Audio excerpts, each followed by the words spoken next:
Well, howdy, folks, and welcome back to the farm. Welcome to Volume 3 of the Bronze Age Collapse. We're going to continue talking about this period when civilization suddenly fell apart in the Eastern Mediterranean. Today we're going to focus mainly on the goings-on in and around Egypt in the early 12th century BC, as you do. And we'll find out that it's an unfamiliar world. The geography is different. This is a world full of all sorts of people that we don't know, ethnicities with strange names that come from cities we've never heard of, and then all the familiar people aren't around yet. No Romans, no Jews, no Persians, no Greeks. It's a big, confusing mess, with a lot of nomadic people wandering from one place to another. It's hard to keep track of people, and where they were and what they were doing. I kind of think of this period as a bridge between what came before the Bronze Age, where humans primarily hunted and gathered in nomadic bands, and then after the domestication of livestock, you had a lot of people living a pastoral existence. They became semi-nomadic, and they may even have started to conduct large-scale horticulture, a very small-scale basic form of farming, where the breeds of wheat and barley were first cultivated and changed so that it fit with the needs of human consumption and could also tolerate a broader range of weather conditions. And of course, since day one, the goal of all ancient agriculture was to improve yield. How many bushels of grain per acre? How many calories can we get out versus what we put into it? When you don't have any machinery and you have very primitive fertilization and irrigation techniques, you might run into a situation where the number of calories that you expend in your labor while trying to grow the food might actually exceed the amount of calories you'll get out of the food after you grow it. And archaeologists can tell when they're excavating a site where pastoral or hunter-gatherer people have been buried, because they're a lot bigger and healthier than the farmers. The farmers are usually missing some teeth or have some major cavities because, due to their steady diet of boiled, mushy grains or boiled vegetables, they didn't do a lot of chewing, and they didn't have very strong enamel on their teeth.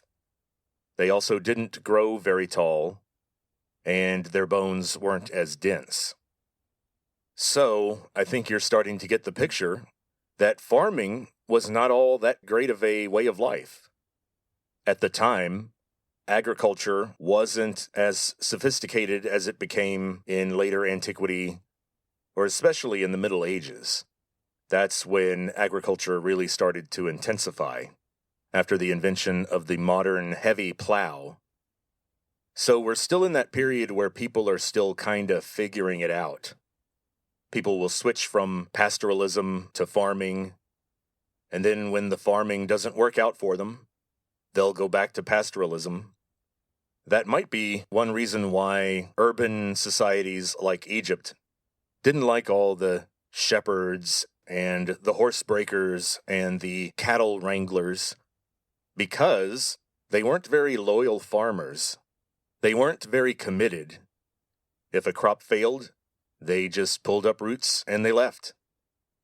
They weren't reliable peasants that would stick around through tough times and produce large families of small-statured but very determined guys who would fight to defend their territory, because remember, their land was their food. So let's just put it this way. You could count on farmers to fight harder to defend their land. If someone was only farming halfway, if they figured, well, we'll just take our livestock east, we'll just go to another territory. We'll be all right. We'll figure it out. And so you can see the problem.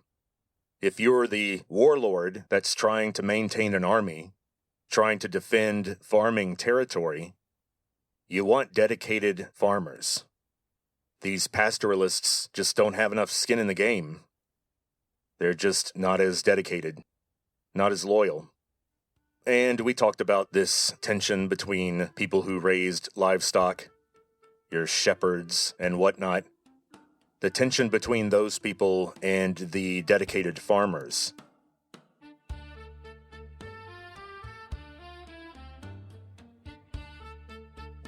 So even though we're dealing with technologies and ways of life that we're not familiar with, we're still familiar with people, and unfortunately, we're all familiar with human nature. And by human nature, I'm referring to the traits and impulses that humans have that are not cultural. They're not learned. They're baked in. They're hardwired. And we don't like to talk about human nature, but I think it's essential when we're looking at our past. Because as you'll see, I'm looking at this from the point of view that these were real people. And they weren't all that different from us, despite their completely alien culture, and despite their very unfamiliar way of life. So I actually think that the cultural determinist view leads to a kind of ahistorical fog that you live in, because if culture determines everything, and culture changes in very rapid and unpredictable ways, then we can't really know who these people were. We can't really understand them. All we can do is sort of read their religious writings and interpret what they write on their monuments, and try to just guess at what their feelings were really like. Well, I reject that entirely. I think that academia has become somewhat ideologically captured by cultural determinists. But I think that there is a such thing as human nature. And if we look closely at these stories, we'll see that even through all this bizarre cultural conditioning that they received, and the strange views of how the cosmos works, which they had, and strange animistic views of how humans make decisions, despite all this, I think we can still see their humanity shine through. They are not that different from us, even though they grew up in a crazy time. They were not that different from us, even though they did things that we would consider extreme or exceptionally ambitious or cruel or insane because of the strange and bizarre time they lived in. So we're going to be talking about some of the individual people involved, especially in the events that occurred in Egypt during the Bronze Age collapse. This is going to relate to the lead up to the Exodus. So we're going to be talking about the Ramseses, Ramses II, otherwise known as Ozymandias, and Ramses III, also known as Lil Ramses. And we're going to talk about a guy named Moses, and what he may have been all about, and where he came from, and what were his motivations.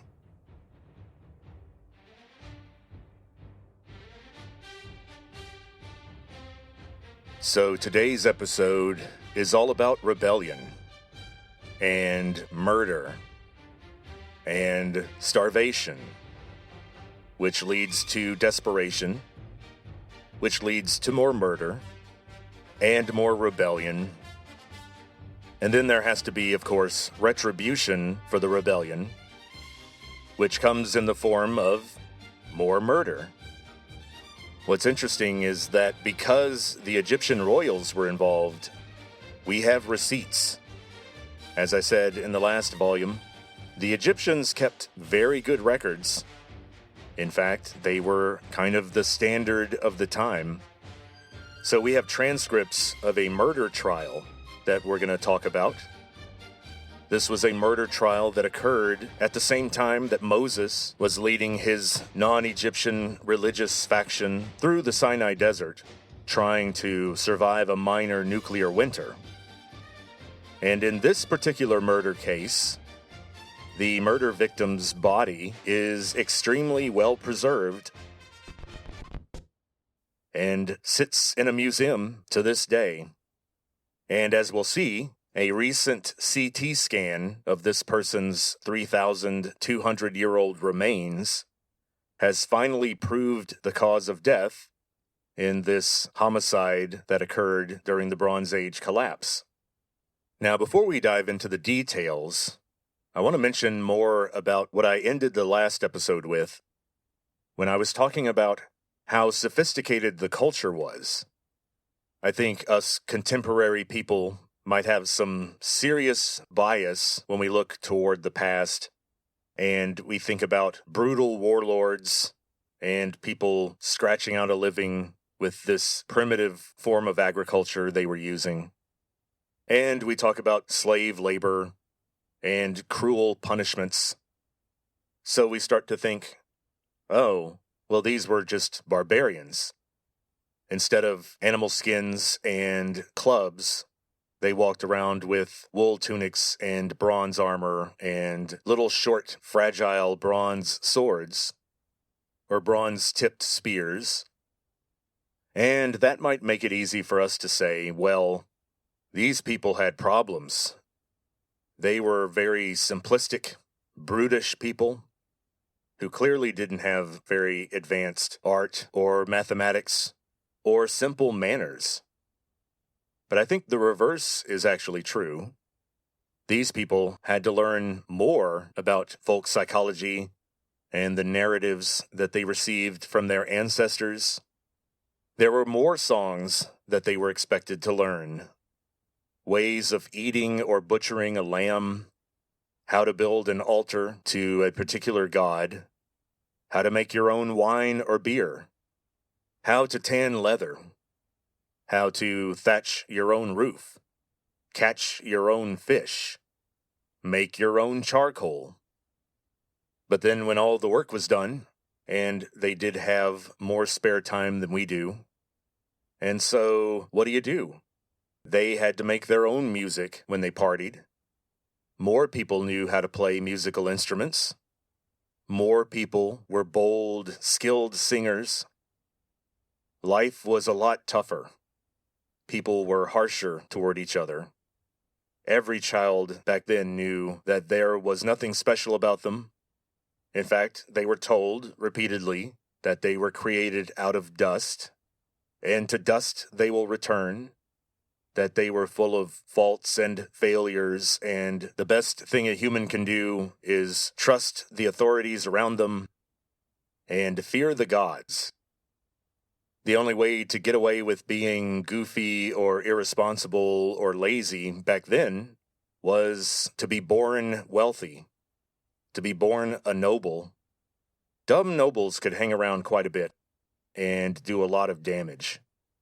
But your average guy on the street, your average farmer, your average soldier, your average sailor, these guys had to be tough.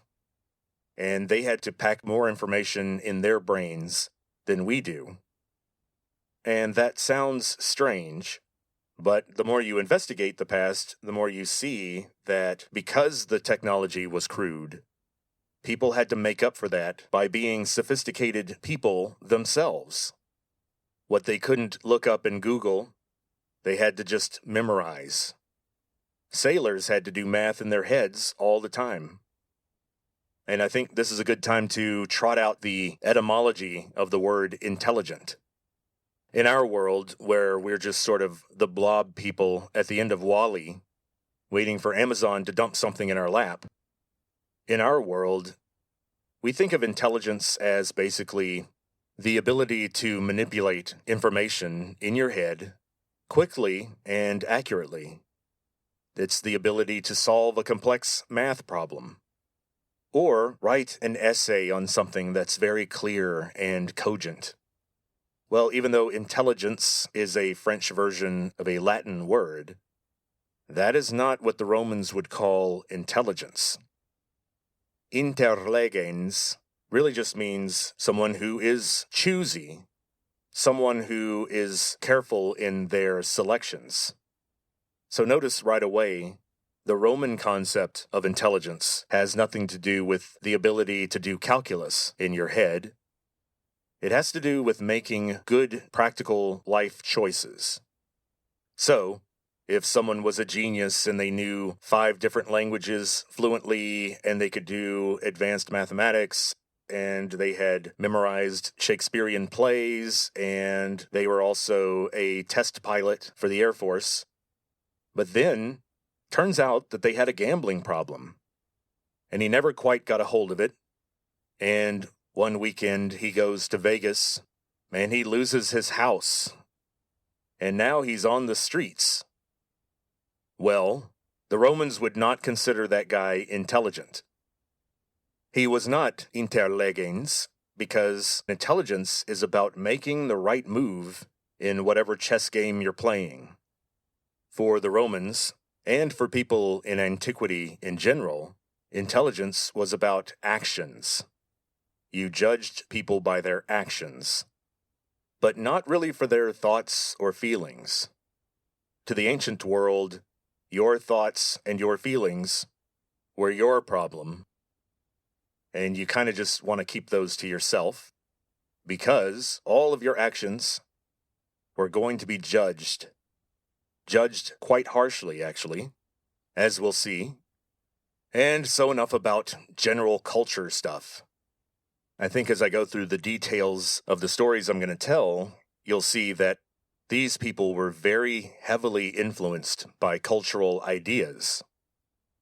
Their religious beliefs, their moral beliefs, and their political loyalties drove them above everything else. And I think it's because the stakes were higher. For them, every meal was a victory. And in this particularly chaotic period, this violent and disruptive period, every day above ground was a victory. The world of the time brought life and death into sharp focus for everyone. And so I think it's instructive to look at how these people responded to these terrible events. And so where do we start? We don't have time to start with the Big Bang or the evolution of bipedalism in the early hominins. That's for another episode. So, I think the best way to transition from my discussion of this sophisticated culture to the barbaric activities that we'll see later on is to talk about a city called Pyrames, or Pyramessa. And this is the capital city that was constructed by Ramses II, a city built on the Nile Delta by Ozymandias himself. And so you might imagine that it's a pretty heavily fortified but sumptuously supplied city. And the original Egyptian name for the city was Pi-Ra-Mes-Sesu, the House of Ramses. Of course, he would name it after himself. So, until this Ozymandias guy came along, the central major cities of the Egyptian kingdoms were much farther south, and they were along the banks of the Nile proper. These are cities like Heliopolis, Giza, and Memphis. And this is about where the modern city of Cairo is today. It's an important point on the Nile River, just south of where the river just fans out like crazy.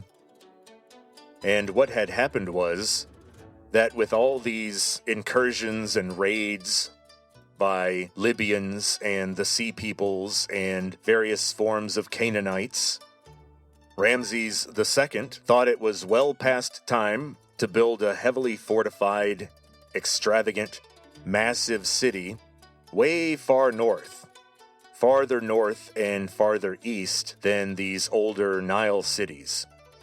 So, Pyramessa is not on the Nile, and it's way far north of where Cairo is. And what do you know?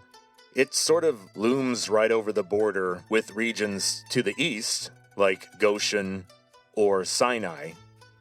And as we'll see, those areas became problematic. And thanks to Pyramessa, Ramses III had ample military resources ready close by the northern shore, and that's what helped Egypt repel the attack of the Sea Peoples. Now, unfortunately, starting with Ramses IV, more and more problems began to pile up with the ecological and economic disintegration of the Egyptian kingdom into a dozen starving, violent factions. That hurt the economic prosperity of the city. And then, shortly after 1100 BC, the branch of the Nile that supplied the city with its water began to silt up. And all of a sudden, now you've got a city with no water. A city sitting in the middle of a marsh with no water. And so that's why Pyramessa is no longer with us. It's a really important archaeological site. And so this places us directly in the period of Ramses III, Lil Ramses, that took over and set up house in Pyramessa and began bullying Egypt's neighbors, just like his predecessor had. We have to talk a little bit about what he was up to and what his goals were, and some of the fault lines that were beginning to develop inside his own court. So to get a sense of how badly things fell apart, let's start with Lil Ramses at his peak in 1175 BC, where, just like his predecessor, he had wielded Egyptian military power and crushed these raiders, these scattered nomad barbarian types that came in from the Mediterranean. He crushed them utterly. In other words, he did what Troy couldn't. He actually defeated the invaders.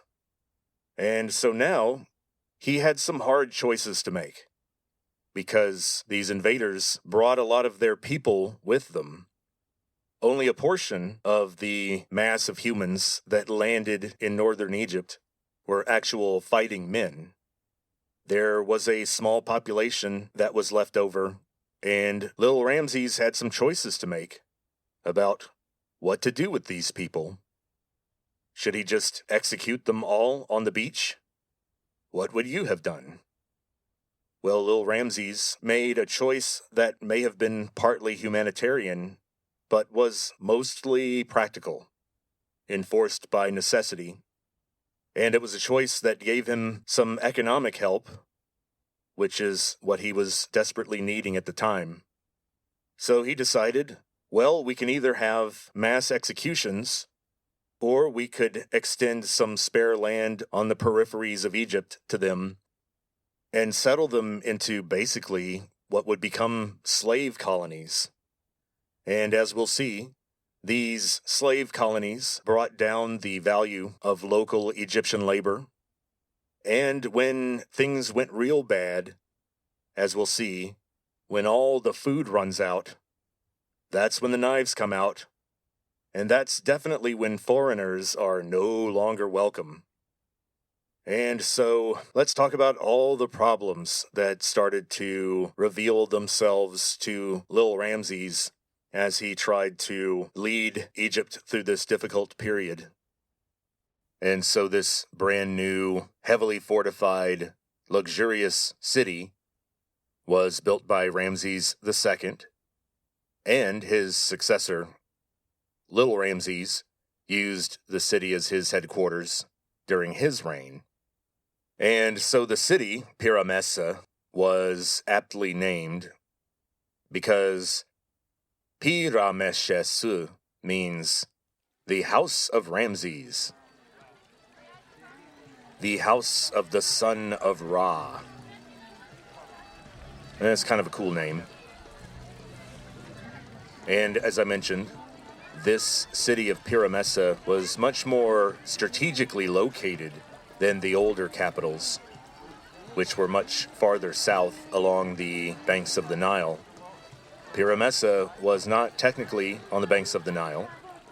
It was built on a little island, I guess you could say a sandbar, in the middle of one of the branches of the Nile that fan out over the Nile Delta. And of course, this Nile Delta is made up of the fine silt carried up north by the Nile River. So it was a very agriculturally productive zone, but also difficult to control militarily. So the presence of Pyramessa now, right in the middle of all this, with one major branch of the Egyptian military stationed there, well, now it was easier to control access to the Nile Delta and to defend the northern territories of Egypt, and also to watch over all the foreigners that were being settled in the area. In particular, these odd Canaanites that had settled in Goshen, the northeastern portion of Egypt, east of the Delta, and so east of Pyramessa. We don't hear much about Pyramessa now because, unfortunately, it didn't have the long life of some of its southern sister cities.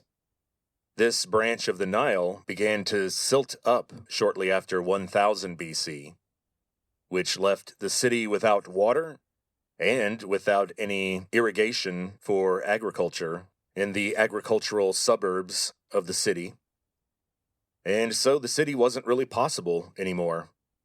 Ultimately, its purpose was military. Even though, of course, since the pharaoh wanted to reside there, along with his court and his retainers, it had to be a really nice place. And boy, was it. They portray it pretty well in that old movie, The 10 Commandments. It had some great sets, some very expensive sets that give you a sense of the scale and the bouginess of the pharaohs at the time.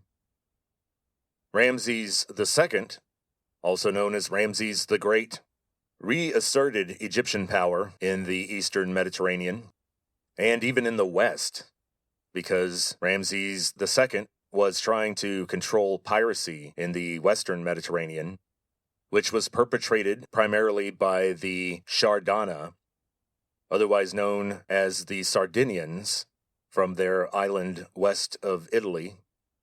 And so Ramses II was a great builder. He accomplished endless military victories, primarily over Egypt's neighbors, like the Nubians to the south, or the Libyans to the west, and then even to the Philistines in Canaan. And so Ramses II lived a long life and died of natural causes.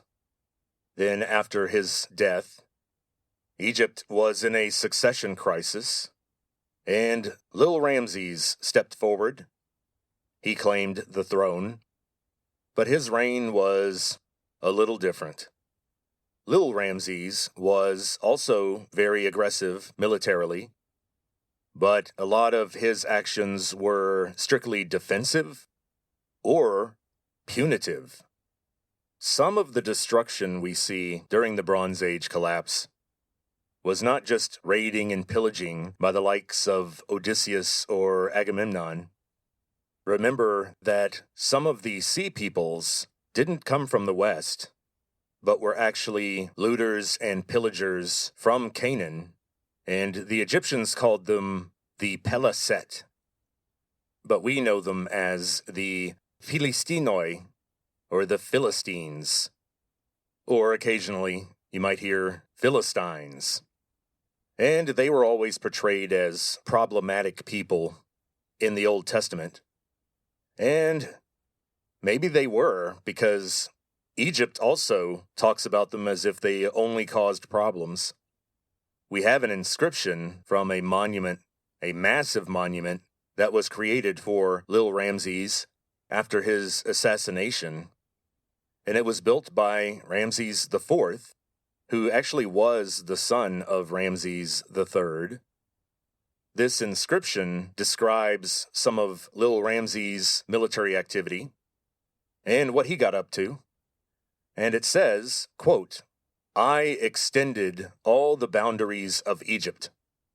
I overthrew those who invaded them from their lands. I slew the Dinyan on their islands, and the Thekel and the Peliset were made ashes." End quote. So here we have a guy who is not only defending Egypt on Egyptian territory, he's bragging about invading Egypt's neighbors, and then these foreign campaigns to punish the sea peoples in their own territories. Now, when he says, "I slew the Dinyan," this is referring to the Danaoi, which was one of the major ethnic groups that fought for Agamemnon. And then when he talks about reducing Philistine cities to ashes, that's one explanation for the destruction that archaeologists see in southern Canaan during this period. So you can't blame the sea peoples for all the destruction. Some of the destruction was caused by Egypt trying to punish the sea peoples and try to discourage them from their piracy and their raiding in the future. But then it all came to a head in 1175, as we've spoken about earlier. The sea peoples mounted a major invasion of the Egyptian homeland, landing on the shores of the Nile Delta, close to where Alexandria would be built about 800 years later. And we've covered what happened to those sea peoples. But since we're talking about this massive monument, let's go ahead and see what the monument had to say about this Battle of the Delta that ended the reign of terror of the sea peoples. The monument says, quote, "As for those who reached my frontier, their seed is not. Their heart and their soul are finished forever and ever. As for those who came forward together on the seas, the full flame was in front of them at the mouths of the Nile, while a stockade of lances surrounded them on the shore, prostrated on the beach, slain, and made into heaps from head to tail." End quote. Wow, that sounds decisive. Lil Ramses really flexed there, showing people who's boss. But unfortunately, it looks like the reality of the situation was a little more complicated. A lot of the sea peoples were not actually slain, prostrated on the beach. I think the writers of this inscription were being a little dramatic. They're trying to paint a picture similar to Saving Private Ryan, where we imagine all of these dead foreigners on the beach. Well, it appears that after the military force of these invaders was destroyed, there were still a lot of people to deal with. A lot of women and children and artisans and other non-combatants. And so what to do with them? You can't ransom them. There's no one who wants to pay any money for them. None of their relatives have any money. And so what do? Do you just execute them? Do you dig a giant hole and put them all in a mass grave? I mean, in the days before machine guns, that was quite a chore, if we're talking thousands of people. But it had been done before. Ancient people weren't afraid of a little work, rolling up their shirt sleeves and getting their hands bloody. But little Ramses had another idea. He made a hard choice. He decided that it would be best to settle these people in areas on the outskirts of Egypt, definitely not inside Pyramessa, but close enough that they could be watched and managed, and Pyramessa could enjoy the fruits of their labor, of their free labor. It looks like the deal was basically they would be given food rations and some of their basic needs would be taken care of, but otherwise, they were living in pretty poor conditions and were being forced to do heavy labor. In fact, it looks like some of these captured sea peoples were sent as work crews to Canaan to help rebuild coastal towns and also add some fortified locations for the Egyptian garrison to hang out and watch over these troublesome foreigners. Now, on the monument to Lil Ramses, we have an inscription that talks about these crews that were sent back to Canaan. And as you'll see, the numbers were getting inflated already. I find it difficult to accept that there were more than 100,000 of these people that were being settled here and there and sent away from Egypt to do labor for the Pharaoh. I think the number was much smaller. But, who knows? I wasn't there. So let's see what this inscription says about these settled peoples. The monument inscription reads, quote, "I settled them in strongholds, bound in my name. Numerous were their classes, hundreds of thousands strong. I taxed them all in clothing and grain from the storehouses and their granaries each year." And apparently, even after Egyptian power waned after the collapse, and Canaan found its way out of the shadow of Egyptian power, these fortifications, these slave-built walls, were still utilized during the classical period. So, believe it or not, at this point, we have completely set up the story of Moses. We have laid the groundwork for understanding the Exodus story.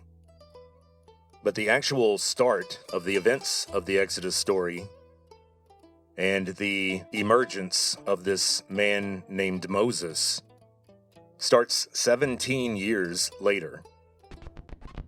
And so the Sea Peoples were defeated and resettled in 1175, and it appears that over the next 17 years, the status of foreigners in Egypt, especially these prisoners of war, but also foreigners that arrived in Egypt a long time ago and were not prisoners of war.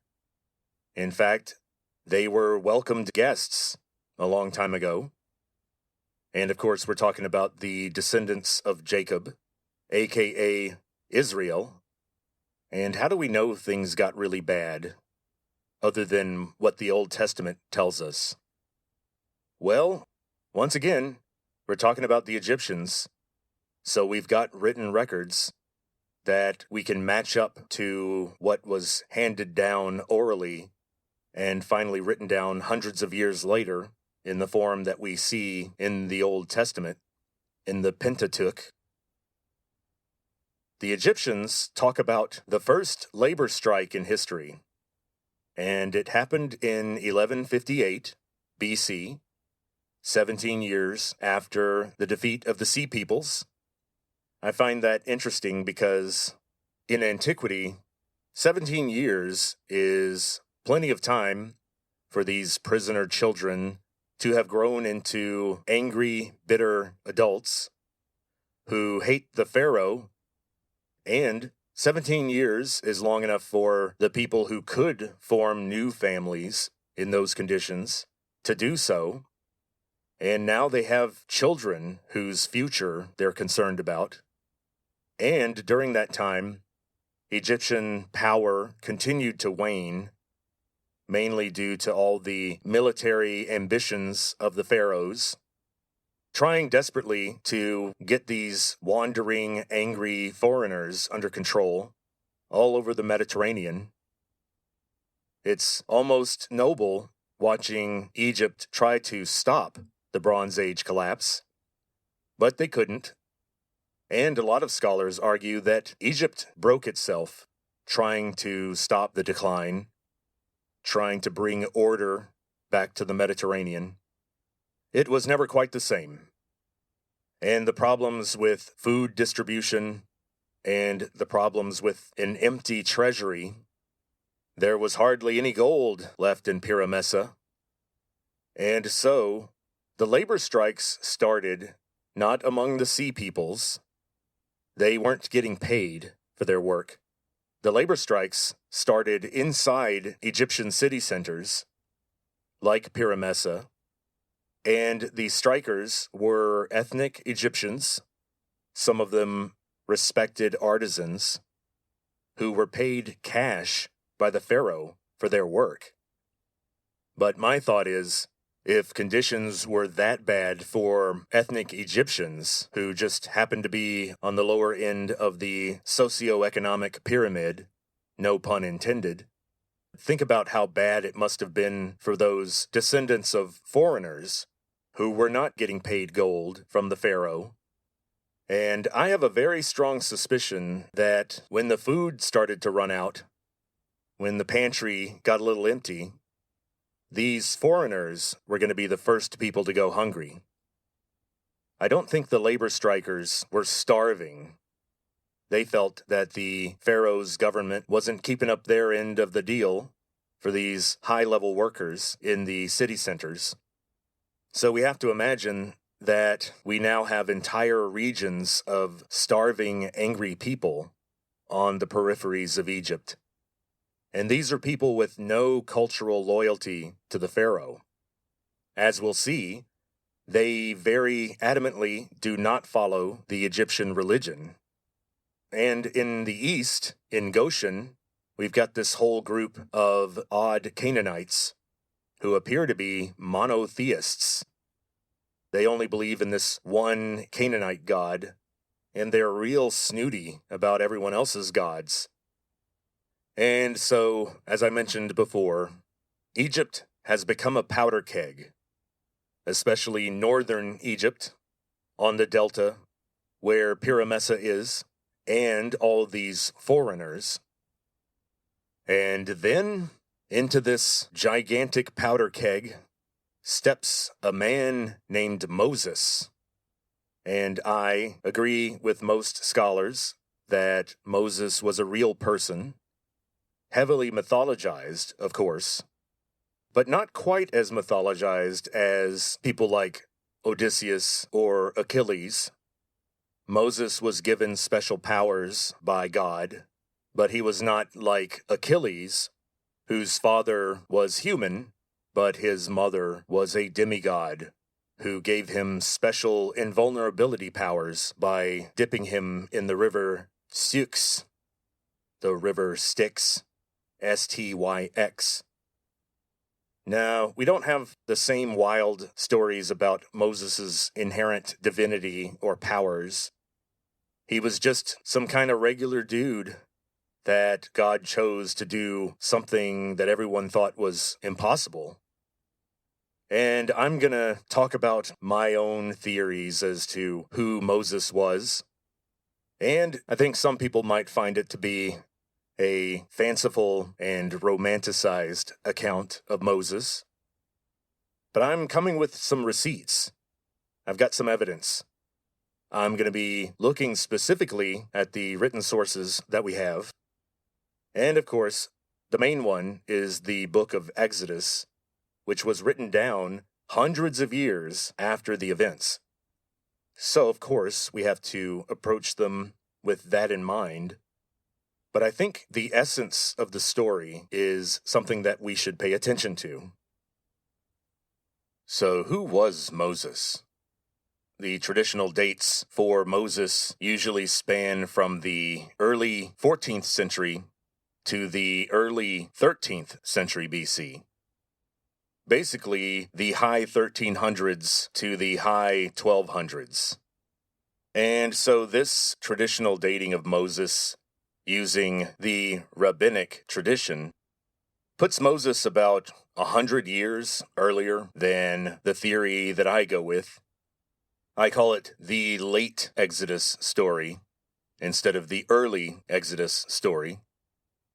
The early Exodus story plants Moses in Egypt doing his work before even Ramses II.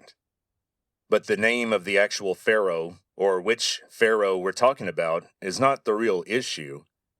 The real issue is that Egypt was doing really well at the time.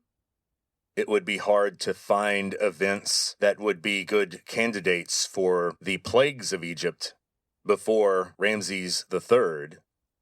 And after the defeat of the Sea Peoples and these resettlements, and after economic conditions began to worsen, I think the late Exodus story is more plausible because what's going on in Egypt seems to support or would even contribute to movements led by people like Moses.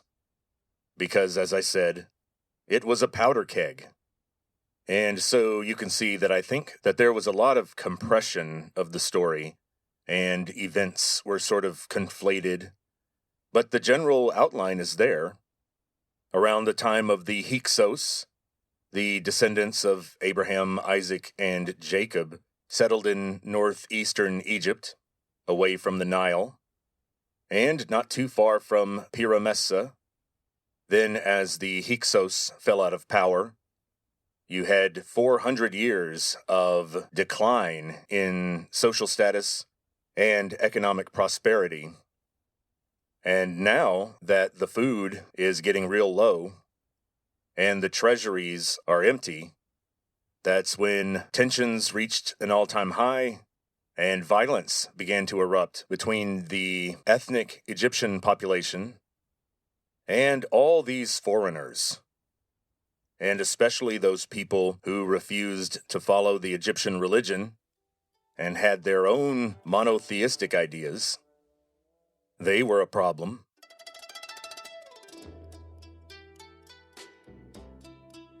And so, who was Moses and what was he like? Well, I'm sure a lot of us have seen the Ten Commandments, maybe when we were kids. I think we've definitely all seen the screen grabs of Charlton Heston playing Moses, wearing that big brown robe, with all that gray hair and the gigantic gray beard. Moses was always traditionally pictured as a wise elder, an old godly man. And I'm sure that's what he became later in life. But that's not how he started. There's a real development of this character through the course of the story of the Exodus and Deuteronomy. And it does appear to be a story of someone who was very urban, very Egyptian, and very angry. I think it's clear that this was somebody who, as a young man, was a rebel of uncertain or conflicted ethnic origin, apparently unorthodox religious beliefs. But when we first meet Moses, it's fairly clear he has not met the burning bush yet, because he seems to be some kind of violent thug. In the Ten Commandments, they show Charlton Heston wearing his Egyptian outfit like a young Egyptian noble. And I think there's some truth to that. That movie does show the progression of Moses from being more culturally Egyptian and urban to becoming one of these desperate Bronze Age wanderers. And yes, it's unlikely that Moses had pale skin and blue eyes like Charlton Heston. I got bad news for everybody. In the Mediterranean basin, at this time, almost everyone had brown eyes and brown skin and brown hair. It was a triple brown. Brown, brown, brown, everywhere. And yes, you would occasionally see light-skinned people with red hair or blue eyes. For example, Ramses II had red hair. He was a ginger. And how do we know that for sure? How do we know that wasn't just some sort of dye or henna on his old man gray hair? Well, remember, we've got his body. It's still in Egypt. And some scientists took a look at it and tested the hair, and he was a natural redhead. That was unusual, but not unheard of. Homer tells us that Achilles had blonde hair. Homer also tells us that Helen of Troy had pale skin. They noticed this stuff because it wasn't super common. Now, people with very dark skin, as in sub-Saharan Africa, were definitely known and not considered unusual or weird at all in Egypt, especially southern Egypt. But it does appear that this ethnicity that we call Egyptian also originated from Mesopotamia, just way, way back there. We're talking like 8,000 BC. And a lot of people think that when those original Mesopotamians arrived in the Nile Valley, the Egyptians seemed to come across some clues that some people had been there before and had built massive structures there before. And they knew that it wasn't them. They were actually there, unlike us. And they know what they saw when they first showed up. So Egyptian is a Semitic language. So we have to remember that there was some cultural similarity between all these Canaanite refugees and settlers that came in, and then later the Canaanite prisoners of war that were settled around Egypt. And so if you have someone who's like Moses, the Moses that I'm presenting, there was a kind of fluidity or spectrum between someone who was fully Egyptian in culture and people who were on the other end and were very Canaanite, and especially those Canaanites that were monotheists. That was a distinction that seemed to matter. Now, where am I getting this idea that Moses started off as a young, violent, rebel firebrand, and then had a conversion experience, or learned some things that changed him, so that when he returned to Egypt after he had to flee, he was a different person, and he had a different focus and different methods. In the Ten Commandments movie, we don't want to show the young Moses being too violent. And if you watch the movie, you'll see some cruel Egyptian beating some poor, helpless Israelite.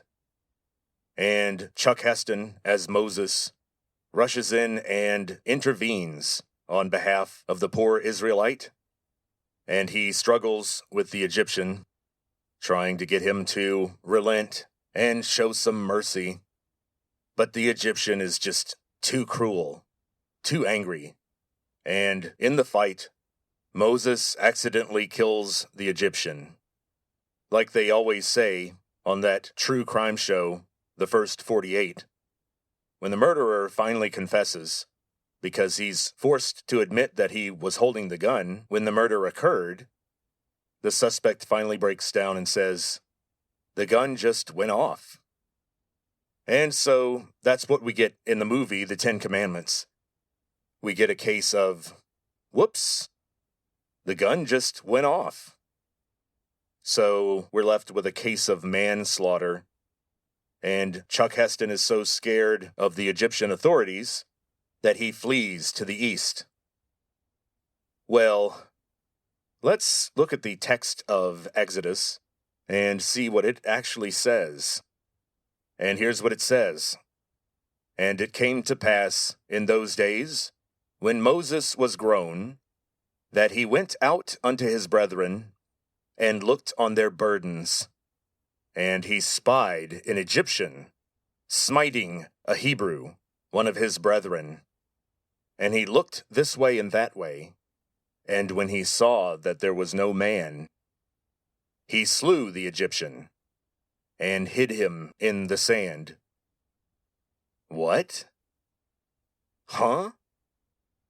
So, after Moses saw that he had an opportunity to get away with murder, he didn't run up and grab the whip, or command the Egyptian to leave the Israelite alone. Nope. He just kills the guy, and then hides his body. This strongly implies that his motive was revenge, not because he felt sorry for the Israelite and tried to stop the violence. The word slew implies that he just stabbed the guy in the spine or in his heart or cut his throat. That's a favorite technique, which we will talk about later.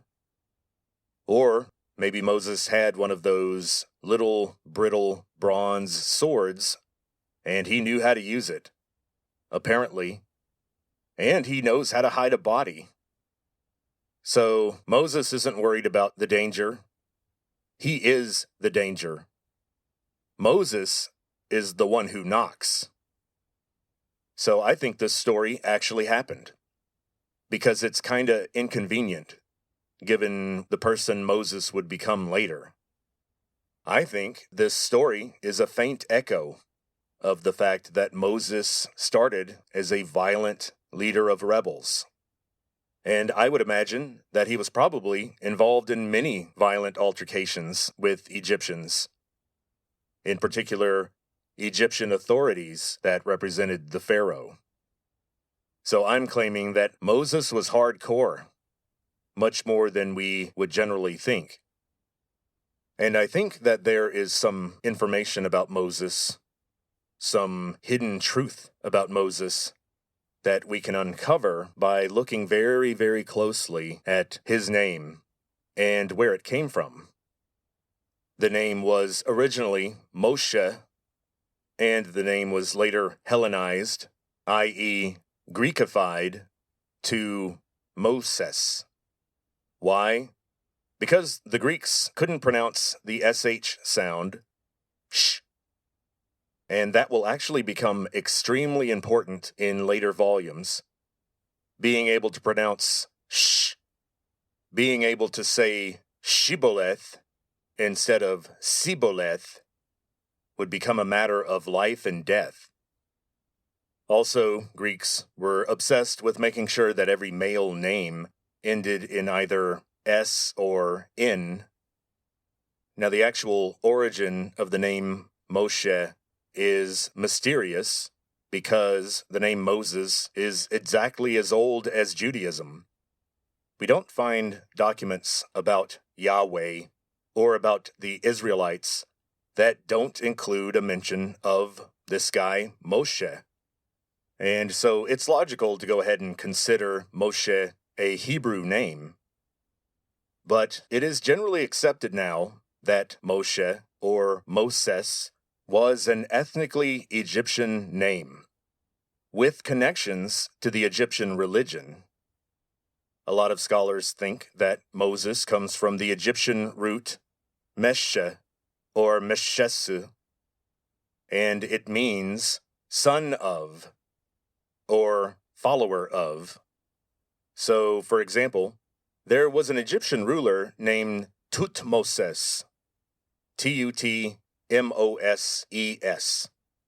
originally Thothmoshe, which means son of Thoth, or born from Thoth, which was an Egyptian god.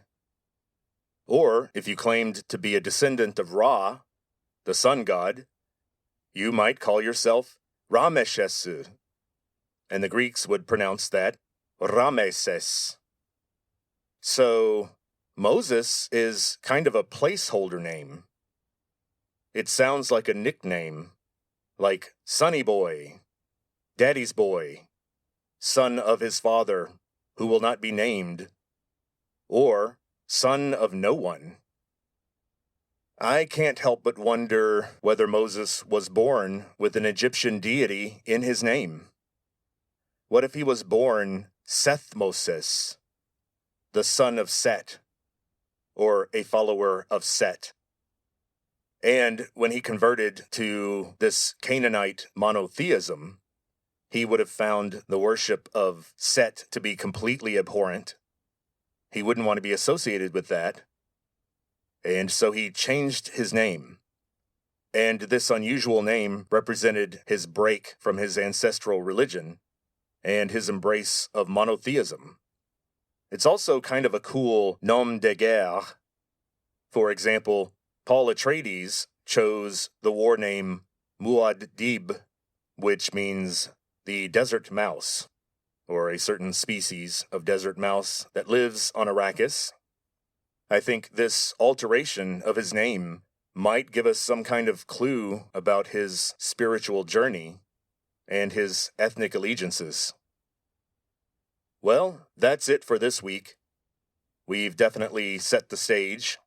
In later volumes of the Bronze Age collapse, we'll talk about Moses fleeing to Midian, and we'll finally meet Yahweh. Moses will have his encounter with the burning bush. And so we're going to talk a lot about what Yahweh means. Where did this deity come from? What are the first records of people following Yahweh? And we'll talk about how little Ramses died after Moses and his followers left Egypt. And it wasn't pretty. As I've said before, it was a plot that developed among the women in his harem. And in antiquity, they called it the harem conspiracy. That's a pretty cool name. It's funny because when I was shopping around for names for this podcast, the harem conspiracy was at the top of the list. But I thought twice about it because it just gave rise to too many questions. So we didn't go with that. But we will talk about the harem conspiracy. Later on, we'll talk about the founding of Athens and the founding of Rome. We have to go ahead and explain how those ethnic groups came about, just like with the Israelites. And we'll talk about the possible candidates for the causes of the plagues of Egypt. We'll talk about all the plagues, and the angel of death, and the Passover event.